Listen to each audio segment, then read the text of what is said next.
రామచంద్రపురం నియోజకవర్గ ప్రజలందరికీ నమస్కారం. రామచంద్రపురం నియోజకవర్గంలో 10 సంవత్సరాల లోపు పిల్లలకి చాలా మందికి హార్ట్ లో హోల్స్ ఉండటం, అలాగే షుగర్ వ్యాధితో అంటే సంవత్సరం పిల్లలకి 2 సంవత్సరాల పిల్లలకి కూడా 2-3 కేసులు చూడటం జరిగింది. షుగర్ ఎక్కువ అవడం వల్ల ఇన్సులేషన్ నెలకి 6,000 అవుతుందని చెప్పిన సందర్భాలు కూడా ఉన్నాయి. అలాగే దీర్ఘకాల వ్యాధులతో బాధపడుతున్న పిల్లలు ఎవరైనా ఉంటే వాళ్ళందరూ కూడా పిల్లల్ని తీసుకుని శనివారం ఉదయం 11 గంటలకి రామచంద్రపురంలో ఆ పార్టీ ఆఫీస్ కి అందరూ రావాల్సిందిగా కోరుతా ఉన్నాం. దానికి శాశ్వత పరిష్కారం ఏంటనేది ఆలోచించి మీ యొక్క సమస్యలను పరిష్కారం చేసే దిశగా తీసుకెళ్ళడానికి కృషి చేస్తాను.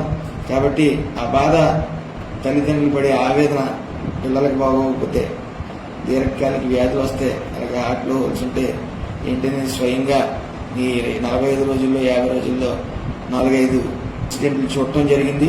శనివారం ఉదయం 11 గంటలకి పార్టీ ఆఫీస్ వద్దకి రండి. మీ యొక్క సమస్యలను పరిష్కారం చేసే దిశగా నేను ప్రయత్నిస్తాను.